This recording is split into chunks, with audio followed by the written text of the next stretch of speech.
Morning students, आज हम सभी मिलकर 2024 का शॉर्ट पेपर सॉल्व करेंगे। तो चलो बिना टाइम वेस्ट किए हम स्टार्ट करते हैं। इसमें पहला सवाल है कि निम्नलिखित में से परिमेय संख्या है, मतलब हमें इसमें से बताना है कि हमारे पास 4 ऑप्शन हैं। उन 4 ऑप्शन में से हमें बताना है कि इनमें से कौन सी अपरिमेय संख्या है। तो भैया मैं पहले बता देता हूँ, अपरिमेय संख्या को पता करने से पहले हमें ये पता होना चाहिए कि परिमेय संख्या क्या है। क्या पता होना चाहिए कि परिमेय संख्या क्या है। तो भैया परिमेय संख्या वो होती है जो जिसे हम P/Q के रूप में लिख सकते हैं। क्या कर सकते हैं? P/Q के रूप में लिख सकते हैं, लेकिन उसमें एक शर्त है। शर्त ये है कि जो Q होगा, क्या होगा? Q nought is equal to होगा हमेशा 0। क्या होगा? Q nought is equal to 0। तो ये भैया हमारी क्या हो जाएगी? परिमेय संख्या।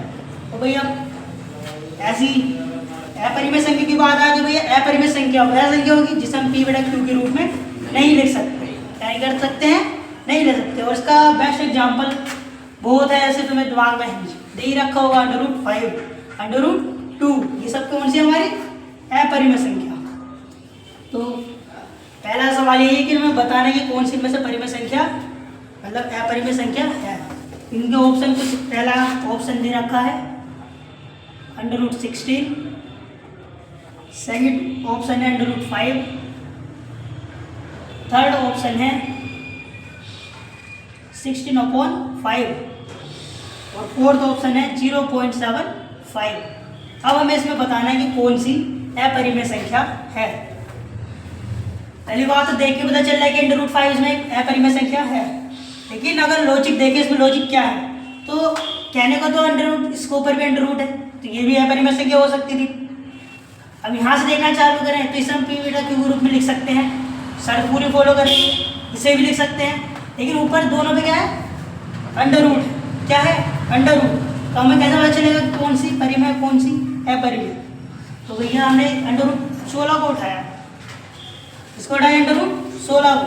जब मैंने √16 को उठाया तो मैंने देखा कि 16 का जो वर्गमूल है, क्या है? 16 का वर्गमूल वो क्या होता है? 4। और 4 तो भैया हमारी परिमेय संख्या है। क्या है? परिमेय संख्या। इसलिए भैया इसका करेक्ट आंसर होगा √5, क्योंकि √5 का कोई वर्गमूल नहीं होता। क्या नहीं होता है? वर्गमूल। इसलिए कौन सी संख्या होगी? अपरिमेय संख्या। तो भैया इसका आंसर हो जाएगा सेकंड √5। और इसका दूसरा ऑप्शन में दे रखा है, यदि द्विघात बहुपद ax² plus bx plus c के शून्य दे रखे हैं इसने, एक अल्फा और एक बीटा। क्या दे रखा है? Alpha, beta. अब भैया इसने हमसे पूछा है, इसमें हमें अल्फा प्लस बीटा का वैल्यू, किसकी वैल्यू बतानी है हमें? अल्फा प्लस बीटा की वैल्यू बतानी है, अल्फा प्लस बीटा की। ये हमें एक द्विघात बहुपद दिया है। क्या दिया है? द्विघात बहुपद। इसके शून्य दिए हैं अल्फा, बीटा, और हमें जो इसकी वैल्यू बतानी है, हमें बतानी है अल्फा प्लस बीटा की। अल्फा प्लस बीटा की वैल्यू बतानी है। तो भैया सीधी सी बात है, अल्फा प्लस बीटा हमेशा होता है -b/a। क्या होता है? -b/a। तो भैया इसके ऑप्शन दे रखे थे, पहला ऑप्शन ये दिया है -b/a, सेकंड ऑप्शन दिया था b/a, थर्ड ऑप्शन था -c/a, और फोर्थ ऑप्शन है c/a। और इसका जो करेक्ट आंसर होगा -b/a। और इसी के साथ एक चीज और बता के चलता हूँ, जो अल्फा इंटू बीटा होता है, क्या होता है? Alpha beta. अल्फा बीटा की वैल्यू होती है c/a। क्या होती है? c/a। अगर ये इस सवाल को अल्फा बीटा की वैल्यू ना पूछ के अल्फा इंटू बीटा की वैल्यू भी पूछ सकता है। ठीक है, तो भैया थर्ड क्वेश्चन देखते हैं।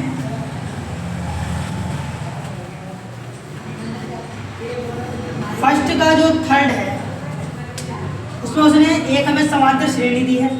क्या दी है? समांतर श्रेणी। और इसका हमसे 5वां पद पूछा है। कौन सा पद? 5वां पद पूछा है। किसका भैया? 5वां पद क्या होगा? तो भाई आसान है, कोई दिक्कत है नहीं सवाल में। पहले हम सबसे पहले सवालों करने से पहले हम इसके बीच का क्या निकालते हैं, सारवंतर। पहले चाहे इस तरीके से भी लिख सकते हो, लेकिन एकदम डी होता है A2 माइनस A1। तो भैया सारवंतर डी निकालने के लिए हमने 7 में से क्या घटा दिया, 10। तो हमारे पास जो उसका सारवंतर आया वो आया माइनस का 3। क्या आ गया, माइनस का 3। हमें पद कौन सा बताना है, पांचवा, यानी nवा पद बताना है कि पांचवा पद कौन सा होगा। तो भाई इसका एक सिंपल सा फॉर्मूला होता है a plus n minus 1 into d. a plus n minus 1 into d, ये फॉर्मूला होता है। हमें पद चाहिए पांचवा, कौन सा पद चाहिए, पांचवा। सीधा बने सर आराम से कर लो, a प्लस 4d। अगर हमें जो पद चाहिए होता है उससे कम डी उसमें हम जोड़ देते हैं, तो simple a plus 4d। a की वैल्यू हमारे पास 10 है, 4 हमारे पास एक कम लिस्ट लिया d है, और d की वैल्यू हमने माइनस का 3 निकाल ली थी, यानी ये हो जाएगा 10 प्लस 4 × 12 माइनस का 12। आंसर आ जाएगा यहाँ पे माइनस का 2। तो ये जिसका पांचवा पद होगा वो होगा माइनस का 2। क्या होगा इसका पांचवा पद, माइनस का 2। और इसके ऑप्शन में भी दे रखा है हमसे, पहला ही ऑप्शन इसका दिया है 1, सेकंड ऑप्शन -1, थर्ड ऑप्शन 2 और फोर्थ ऑप्शन माइनस का 2। जिसका आंसर हमारे पास फोर्थ ऑप्शन है। क्या है, फोर्थ ऑप्शन। और ऐसे ही अब भी हम करेंगे सवाल पहले का पांचवा। और पांचवें सवाल में इसने हमसे दिया है यदि साइन थीटा, यदि चौथा साइन थीटा दिया है कोस थीटा के जुगल। साइन थीटा किसके बराबर दिया, कोस थीटा के। और हमसे पूछा है कि बताओ ये थीटा की वैल्यू क्या है, किसकी थीटा की वैल्यू क्या है। तो भैया इसमें कोई बड़ी बात है नहीं, सिंपल से हम बता सकते हैं। क्या बता सकते हैं कि अब इतना हमने जब टेबल याद करी थी कि साइन 0 की वैल्यू, साइन 30 की वैल्यू, तो उसका उल्टा याद करा। तो हमने एक चीज़ देखी थी, जब हम साइन 45 में जाते थे तो वैल्यू क्या होती थी, 1/√2। जब हम कोस 45 में जाते तब क्या वैल्यू होती थी, 1/√2। तो सिंपल उस टाइम थीटा क्या होता था, उस टाइम थीटा की वैल्यू होती थी 45। क्या होती थी वैल्यू, 45। तो सिंपल साइन थीटा और कोस थीटा इक्वल तब होंगे जब थीटा की वैल्यू क्या होगी, 45 होगी। यानी कि थीटा की वैल्यू इसमें क्या आ गई, 45 डिग्री। तो हमारा जो आंसर हो जाएगा वो हो जाएगा 45। यानी जो इसमें थर्ड दे रखा है, थर्ड में 45 डिग्री दिया है, तो यही हमारा आंसर हो जाएगा। और हम चलते हैं ऐसी पांचवें क्वेश्चन पर। इसने दिया है x अक्ष पर स्थित बिंदु के निर्देशांक। कौन सा अक्ष पर, x अक्ष पर। तो भैया x अक्ष पर होने का मतलब है, अगर मैं इस तरीके से बनाऊं, ये x अक्ष हो गई, ये y अक्ष हो गई, ये x अक्ष, ये y अक्ष। उसने हमसे कहा x अक्ष पर स्थित है, किस पर, x अक्ष पर। तो बिंदु कहीं नहीं होगा, यहाँ पे कहीं भी हो सकता है, लेकिन ऊपर तो गया ही नहीं। क्यों नहीं गया, क्योंकि x अक्ष पर स्थित है। इसका मतलब y पॉइंट उसका क्या होगा, 0। y पॉइंट क्या होगा उसका, 0। यानी इसके जो निर्देशांक हो जाएंगे वो हो जाएंगे x, 0। यही हमारा इसका आंसर हो जाएगा। और ये इसमें दे रखा है, पहले ही दे रखा है इसका। अब आता है छठा क्वेश्चन। छठा क्वेश्चन, इसने हमें एक द्विघात समीकरण दी है और इसने हमसे पूछा है कि यदि दिया है कि x² - 6x + k बराबर 0, के मूल समान है। क्या है, इसके मूल समान है। तो भैया इसमें हमें k की वैल्यू बतानी है। तो जो जिस बहुपद की जितनी घात होती है उसके उतने ही मूल होते हैं। क्या होते हैं, उतने ही मूल। तो इसके मूल कितने होंगे, 2 मूल होंगे। और उसने भी सवाल में क्या रखा कि दोनों क्या है, समान है, यानी एक जैसे। जो उनका जो चिन्ह है वो प्लस का होगा, प्लस के रहेगा, निगेटिव है तो निगेटिव ही रहेगा। तो हम जब हम इसे सोल्व करते थे तो हम क्या करते थे, यहाँ पर जो संख्या होती थी, उसके हम क्या करते थे, गुणनखंड। क्या करते थे उस संख्या के, गुणनखंड। जिसको जोड़ने पर तो क्या आना चाहिए था, यहाँ पर x का कोफिशिएंट जोड़ने पर क्या आना चाहिए था, x का कोफिशिएंट, और जब हम मल्टीप्लाई करते थे तो वही संख्या हमारे पास वापसी आ जाती है। तो ऐसे ही हम सवाल में करेंगे। और यहाँ पर k की वैल्यू दे रखी है बहुत सारी, 3, 6, 9, 12। तो इनमें से हम यहाँ पर k की वैल्यू वो रखेंगे, यहाँ पर इन चारों पॉइंट में से k की वैल्यू हम वो रखेंगे जिसे हम जब जोड़ें क्या करें, उसके कोफिशिएंट को जब हम जोड़ें, उस संख्या को नहीं, उसके जो कोफिशिएंट है, कहने का मतलब उसके जो गुणनखंड है।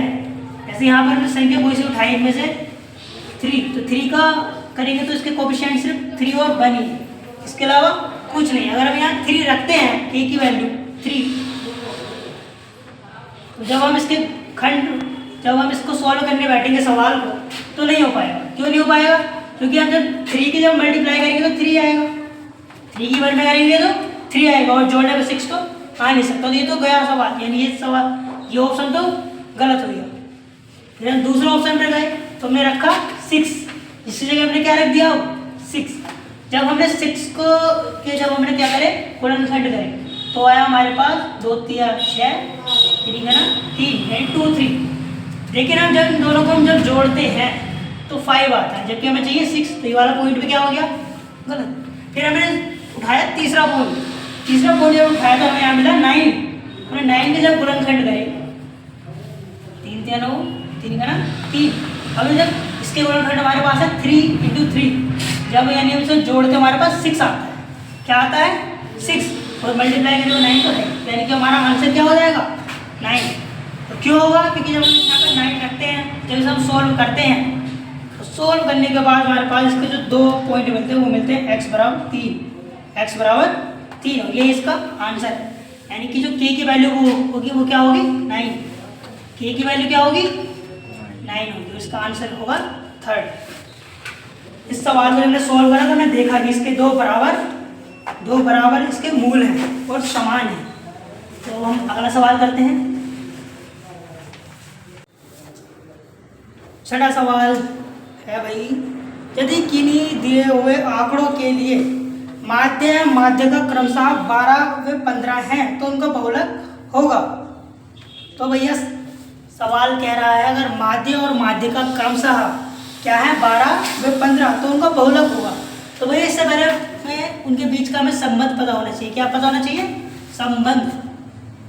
तो भैया बहुलक माध्य का और माध्य के बीच में जो संबंध होता है वो होता है ये, इसको याद कर लो।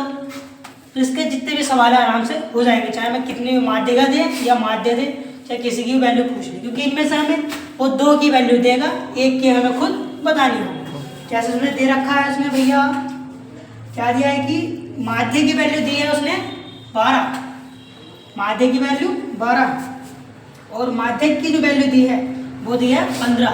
इसी तरह हमें बहुलक बताना है, यहाँ लिख देंगे हम बहुलक 3 माध्य का, 3 माध्य का यानी 3 × 15, 2 माध्य यानी 2 × 12, यानी बहुलक की वैल्यू हमें चाहिए 15 से 3 को मल्टीप्लाई करेंगे आएगा 45, इसी करेंगे 24, 45 में से ये 24 घटा देंगे, बचे कितना 1, यहाँ 2, यानी बहुलक की वैल्यू क्या आ गई 21। बस भैया इसमें ऑप्शन भी पहले ही दे रखा है और इसका आंसर हो जाएगा 21। अब भैया इसका आता है सेकंड सवाल। अब यहाँ से स्टार्ट होता है दूसरा सवाल। ये था पहले सवाल के खंड, ये छठा खंड था पहले सवाल का। ठीक, अब आते हैं यहाँ दूसरा सवाल। दूसरा सवाल कहता है पूर्णांक को 26 और 91 का अभाज्य गुणनखंड विधि द्वारा HCF ज्ञात कीजिए। भैया उसने हमें 2 नंबर दिए हैं 26, 91। इसका हमें क्या निकालना है, HCF निकालना है। क्या निकालना है इन दोनों का, HCF निकालना है। तो भैया सिंपल कुछ नहीं करेंगे, पहले 26 के अभाज्य गुणनखंड कर लेते हैं। इसे काट आएंगे 13, इसे काटेंगे तो आएगा 1, इसे काट देंगे 3 से जाएगा 3 से क्या नहीं जाएगा, 7 से जा सकता है शायद, 7 ही का नाम 7, यहाँ बचेंगे कितने 2, 7 से 21, काटेंगे 13 का नाम 13। तो भैया इसका हो जाएगा 2 × 13, हो जाएगा 7 × 13, यहाँ 1, 1। और इसमें भी ये जो कॉमन है वो कॉमन से यहाँ 13 है, यानी जो इसका HCF हो जाएगा वो हो जाएगा 13 × 1 यानी कि 13 इसका क्या हो गया HCF। भैया इसका जो आंसर आ गया वो आ गया 13 HCF। अब आता है भैया तीसरा सवाल में उसमें हमें दिए एक समांतर श्रेणी, क्या दी है, एक सीरीज दी है।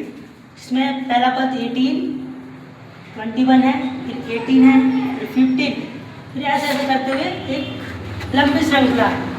उसने हमसे पूछा है कि हमें इसमें बताना है कि भैया इसका जो कौन सा पद, क्या पूछा है इसने, कौन सा पद शून्य है, एंड इसमें हमें किसकी वैल्यू बतानी है, n की वैल्यू बतानी है। उसने हमसे पूछा है कौन सा पद का मतलब n की वैल्यू बतानी है। और हम देखें इसमें a की वैल्यू क्या है 21, d की वैल्यू निकालें तो a2 - a1, यानी कि 18 में से 21 घटाना है तो आएगा -3, d की वैल्यू भी निकल गई, a की भी निकल गई। और इसने हमें दिया है an बराबर 0, क्या दिया है an बराबर 0, क्योंकि इसने हमसे पूछा है इसमें कौन सा पद 0 है। सवाल अगर हमसे कहता कि पांचवा पद 0 है तो यहाँ पर क्या दिया उसने हमें, यहाँ पर देता हो, फिर अगर हमसे कहता पांचवा पद 0 है तो यहाँ पर आता 5, क्या आता 5, या फिर उसका पांचवा पद बताओ, इसको हम इस तरीके से देखते। लेकिन सवाल ने हमसे कहा है कि इसका कौन सा पद 0 है, हमें नहीं पता वो कौन सा ही पद हो सकता है, इसलिए वो n मान के चले हो, यहाँ पे लगा दिया ना 0, n बराबर क्या होगा 0। अब इसमें हम लगाएंगे फॉर्मूला, n बराबर होता है a + n - 1 × d, यानी 0 दे रखा है, n की वैल्यू हमें पता नहीं, a की वैल्यू पता है 21, n - 1, d की वैल्यू -3। चिन्ह लगाना मत भूलना, माइनस का बनना, पूरा सवाल खत्म हो जाएगा। 21 ऐसे आया, -3 के अंदर मल्टीप्लाई करी हो गया -3n + 3। अब हम क्या करना है, अब हम इस -3 को इधर ले आते हैं, हो जाता है पॉजिटिव, क्या बचेगा 21, यहाँ बचा +3। इसमें हम जब 21 में जब 3 जोड़ देंगे तो ये हो जाएगा 24, n की वैल्यू चाहिए, n 24/3, 3 से काट दे कितनी बार जाएगा,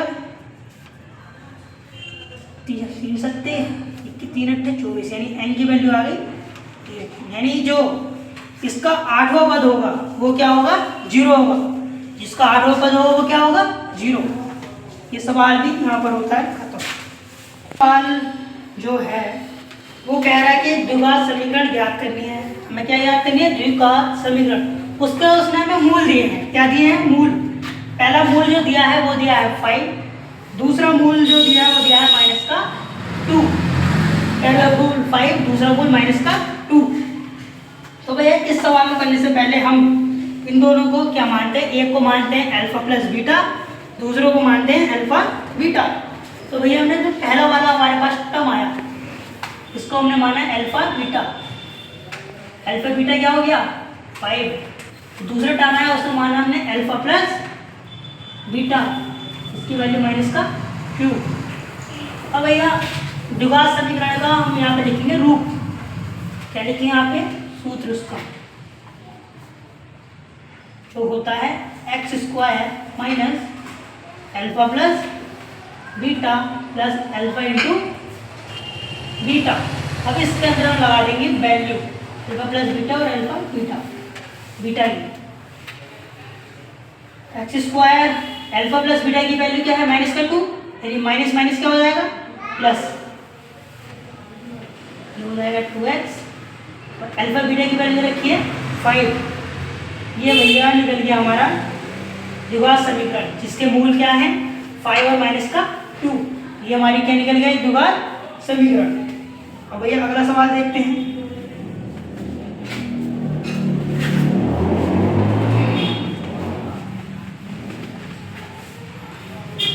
अगला सवाल दिया है sin 60 cos 30 + cos 60 sin 30 का मान ज्ञात कीजिए, यानी इसकी हमें वैल्यू निकालनी है। ये सवाल है 5 sin 60 cos 30 plus cos 60 sin 30, इसकी वैल्यू निकालनी है। इसके लिए भैया हमें इन सब की वैल्यू पता होनी चाहिए, sin 0 की, cos 0 की, इन सब की वैल्यू हमें याद होनी चाहिए। तो चलो सरल करते हैं। sin 60 की वैल्यू क्या होती है, √3/2। तो cos 30 की वैल्यू क्या होती है, √3/2। cos 60 की वैल्यू क्या होती है, 1/2। और sin 30 की वैल्यू भी 1/2। बस इनकी मल्टीप्लाई कर देंगे। अंडर रूट के अंडर रूट में जब मल्टीप्लाई होती है तो इसका अंडर रूट क्या हो जाता है, कैंसिल हो जाता है, यानी यहाँ पे क्या आएगा 3। तो 2 की 2 मल्टीप्लाई करें तो आ गया 4। 1 की 1 में करी 1, 2 की 2 में करी 4। दोनों का जो एलसीएम है क्या है, सेम है। तो दोनों क्या हो जाएंगे, ऐसे ही आराम से जुड़ जाएंगे। यानी आ जाएगा 4/4। 4 से 4 काटेंगे क्या आएगा 1, यानी जो इसकी आंसर आ गया वो आ गया 1। भाई ये सवाल भी खत्म होता हुआ। अगला सवाल दे रखा है, बिंदुओं 5, -6, -1, -4 को जोड़ने वाले रेखाखंड को बाई अक्ष एक के अनुपात 1 के अनुपात में विभाजित करता है। के का मान क्या है, इसमें हमें के की वैल्यू बतानी है। इसकी वैल्यू बतानी है के की। छठा सवाल भैया, इसमें हमें बिंदु दे रखे हैं मतलब 5, -6 और -1, -4 को जोड़ने वाले रेखाखंड को बाई अक्ष के अनुपात 1 के अनुपात में विभाजित करता है। तो के का मान क्या है भैया, इसने हमें क्या दिया, 2 अनुपात, मतलब 2 उसने हमें क्या दिया, बिंदु। एक बिंदु हमने ए मान लिया, दूसरे बिंदु को हमने क्या मान लिया, बी। तो भैया ए बिंदु के जो निर्देशांक है वो है 5, -6। इस बिंदु के जो पॉइंट है वो है -1, -4। इनको मैंने मान लिया x1/1, इसको मैंने मान लिया x2/2। फिर इनका अनुपात हमें दे रखे हैं k अनुपात 1, इसको मैंने माना m1k और m2/1। भैया सवाल कहना चाहता है कि भैया ये एक हमारे पास रेखा है, क्या है, रेखा। ये दोनों एक दूसरे से मिल रही है, क्या कर रही है, मिल रही है। लेकिन इसको जो मिलाने वाला जो रेखाखंड है वो बाई अक्ष से मिला रहा है। कौन मिला रहा है, बाई अक्ष। और भाई इसका मतलब ये एक्स अक्ष है, ये बाई अक्ष, और बाई अक्ष पर वो कहीं ना कहीं इस बिंदु पर होगी, यहाँ हो, यहाँ हो, यहाँ हो, हमें नहीं पता, ठीक। लेकिन वो एक्स अक्ष पर तो कहीं नहीं है, एक्स अक्ष पर तो अपनी जगह रुकी हुई है। यानी इसमें जो एक्स अक्ष की वैल्यू होगी वो क्या होगी, 0। क्या होगी, 0। भैया ये कहना चाहता था कि हमने 2 पॉइंट दिए, इनका अनुपात ये है, और हमें इसमें जो मेन जो चीज़ थी हमें यही करना था कि उसने बाई रेखाखंड पर जोड़ता है। किस पर, बाई रेखाखंड। यानी वो बाई रेखाखंड कहीं चला लेकिन एक्स अक्ष पर कहीं नहीं चला। यानी एक्स अक्ष की जो वैल्यू होगी, एक्स अक्ष के जो निर्देशांक होगा वो क्या होगा, 0 होगा। क्या होगा? तो भैया एक्स अक्ष का जो निर्देशांक हो गया वो क्या हो गया, 0। बस हमें यही करना था, इसी से आंसर तुरंत निकल जाएगा। तो ये मैंने क्या काम करा, एक्स अक्ष के जो निर्देशांक होता है उसका फॉर्मूला लगाया, m1x2 + m2x1 / m1 + m2। इन सब की यहाँ पे वैल्यू रखी और एक्स अक्ष के निशान क्या है, 0, यहाँ रखा है 0। फिर सब की वैल्यू लगाने के बाद ये माइनस का 1 था, इसके माइनस का k हो गया। ये 1 × 5 है, क्या है, 1 × 5, इसलिए क्या हो गया यहाँ पर 5। ये k + 1, क्या है, k + 1, ये ऐसे रहा। फिर जब हमने देखा इधर 0 है, इसको ये इधर डिवाइड में है, इधर मल्टीप्लाई में आ गया, 0 × k + 1 हो गया। और यानी ये क्या बन गया, पूरा इधर का जो ये था ये हो गया 0, और इधर बचा -k + 1। माइनस k को जो +5 था मैं इसे इधर लेकर आया, यानी वो माइनस को, यानी जो हो गया -k = -5। माइनस से माइनस खत्म, यानी k की वैल्यू क्या आ गई, 5। बस हमें k की वैल्यू बतानी थी, तो k की वैल्यू आ गई 5। इसका भी आंसर यहाँ क्या हुआ, खत्म। अब भैया अगला सवाल देखते हैं।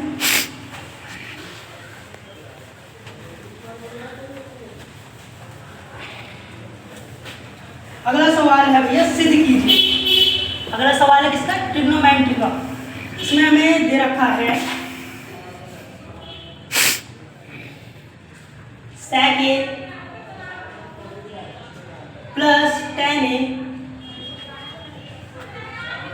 1 - sin A = कोसेक ये हमें दिया, तो इसका हम क्या काम करेंगे, पहले हम इसमें से ले लेंगे LHS, क्या लेंगे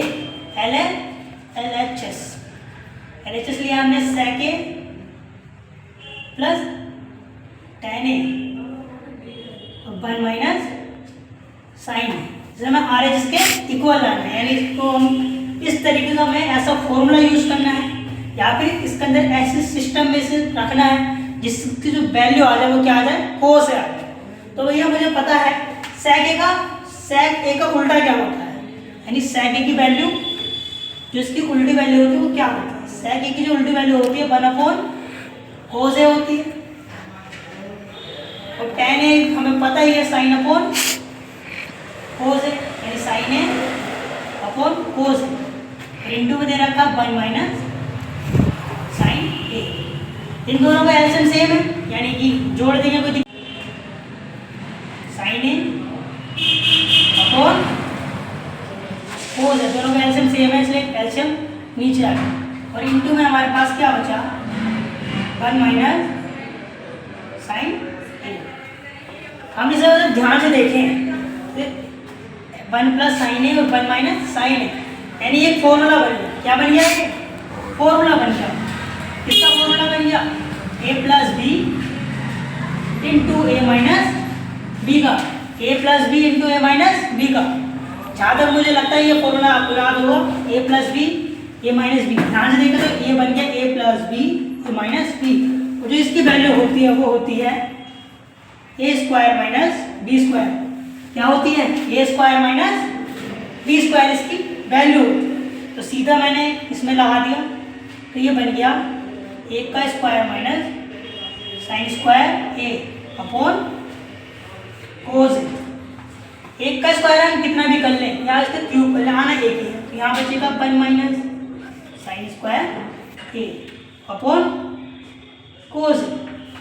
और हमें इतना भी पता है कि 1 माइनस साइन स्क्वायर A की वैल्यू क्या होती है, 1 माइनस साइन स्क्वायर A की वैल्यू जो होती है वो होती है cos square A upon cos A, क्योंकि sine square A plus cos square A equal to क्या होता है 1 होता है, और मैं इसमें से कोस स्क्वायर A की वैल्यू चाहते हैं, इसे धर ले आते हैं माइनस हो जाता है, यानी कि बन जाता है 1 माइनस साइन स्क्वायर A, यानी cos square A equal to 1 minus sine square A, इस तरीके से। इसलिए मैंने 1 माइनस साइन स्क्वायर A को क्या लिखा है, कोस स्क्वायर A। तो कोस स्क्वायर A को मैं लिख सकता हूँ कोस A, लिख सकता हूँ कोस A इंटू कोस A, और अपॉन में इसमें क्या है कोस A, एक कोस A खत्म, इधर आ गया कोस A, यानी इधर क्या आ गया RHS, यानी LHS इक्वल टू वही RHS के। तो ये सवाल भी क्या हुआ, खत्म।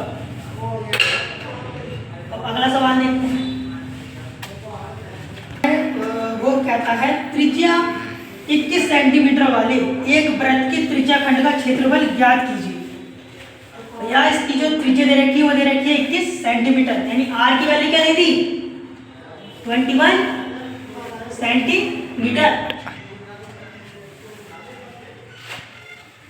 R की वैल्यू दी है 21 सेंटीमीटर, और भैया थीटा की वैल्यू जो दी है थीटा की वो दी है 60 डिग्री। भाई इस सवाल में हमसे कहना चाहता है हमें त्रिज्या खंड का क्षेत्रफल ज्ञात करना है, किसका, त्रिज्या खंड का। इसके लिए हमें जो त्रिज्या खंड का जो क्षेत्रफल होता है उसका फॉर्मूला याद होना चाहिए। तो भैया त्रिज्या खंड के जो क्षेत्रफल का फॉर्मूला होता है वो होता है त्रिज्या खंड का क्षेत्रफल वो होता है theta upon 360 degree, theta upon 360 degree into pi R square, यह होता है त्रिज्या खंड का क्षेत्रफल। तो भैया हमें आर भी दे रखा है थीटा भी दे रखा है, सीधा फॉर्मूला लगाओ और आंसर निकल जाएगा। तो हमने थीटा की वैल्यू रख दी 60 डिग्री, अपॉन में रख दिया 360 डिग्री इंटू पाई की वैल्यू क्या होती है 22/7, तो रखा 22/7। पेपर में से 3.4 भी दे सकते हैं, और आर की वैल्यू हमारे पास है ही, इस हमने 2 बार लिख दी। अब मैंने 0 से 0 काटा, 6 से इसे काट दिया, ये आ गया 6, यानी 1/6 चल बजा, और 7 से इसे काटा 3 बार, तो रहा है 22 इंटू 3 इंटू 21। अब मैंने 2 से इसे काटा 3 बार, 2 से इसे काटा 11 बार, तो मेरे पास आया 1/3 इंटू 11 इंटू 3 इंटू 21। 3 से 3 खत्म, तो मेरे पास बच्चा 11 इंटू 21।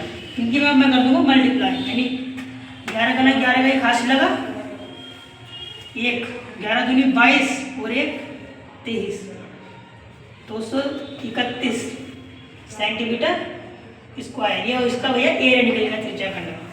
ठीक है भाई, इतने सवाल हुए खत्म। तो इसका अगला सवाल देखते हैं फिर हम। अगला सवाल,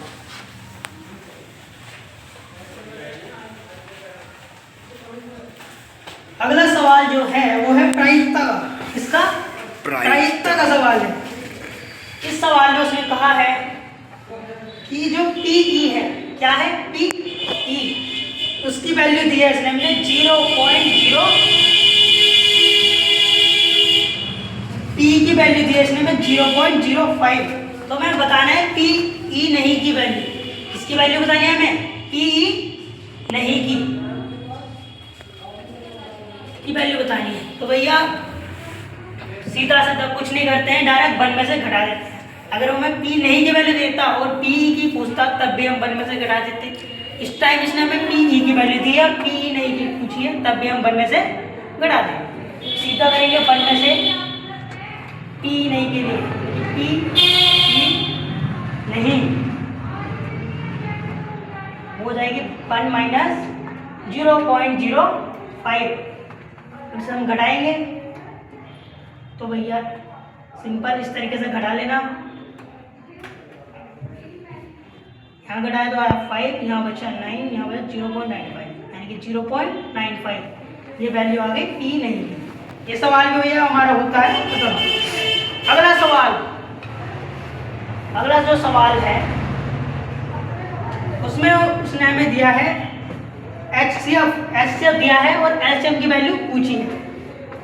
HCF दिया है, HCF उसने दिया है इस तरीके से हमें 306 13 14 बराबर 18। तो भैया LCM की वैल्यू हमें बतानी है। HCF की वैल्यू उसने हमें दे रखी है और LCM की वैल्यू पूछी है और दो संख्या भी साथ में दे रखी है। तो भैया इनके बीच में एक संबंध होता है। क्या होता है इनके बीच में? संबंध।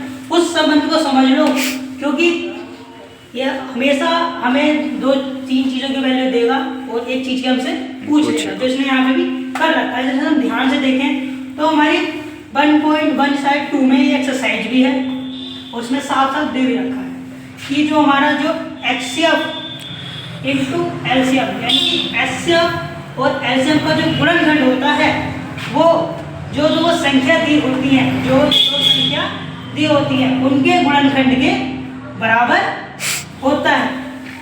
यानी जो HCF और LCM गुणनखंड होता है, जो वहाँ जो संख्या दी हुई होती है उनके गुणनखंड के बराबर होता है।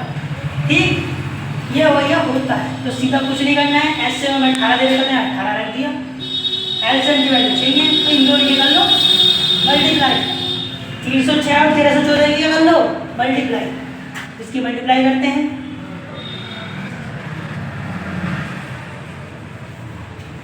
6 चौक 24, हासिल लगा 2, 6 का ना 6 और 2 8, 6 3 18 का 8 हासिल लगा, 1 6 का 6 और 1 7। 0 से करेंगे तो 0 0 0 0, 3 से करेंगे तो 4 3 12 का 2 हासिल लगा 1, 3 का 3 और 2 5 हासिल लगा था 1, 3 और 1 4 आएगा, 3 3 9, 3 का 3 जोड़ेंगे 8 0 हासिल लगा 1, 8 4 12 का हासिल लगा 1 10 1 40 0 8 ओम। हमें चाहिए इसकी LCM की वैल्यू। यहाँ ये मल्टीप्लाई में है तो वहाँ कहाँ जाएगा? डिवाइड में, यानी जो LCM की वैल्यू हो जाएगी वो हो जाएगी 40 2084/80। इससे हम इसको क्या कर देंगे? डिवाइड कर देंगे हमारा LCM। तो भैया हमने LCM रखा, मल्टीप्लाई करके आया हमारे पास 40 20 84, एलसीएम निकालना था, यहाँ मल्टीप्लाई में तो डिवाइड में लेंगे, 18 से डिवाइड कर आया हमारे पास 22 33 8, तो भैया हमारा क्या निकल गया एलसीएम। तो भैया अगला सवाल, तो आज के लिए बस इतना ही, आगे हम और इसके अनसोल्व सवाल करेंगे। आज के लिए धन्यवाद।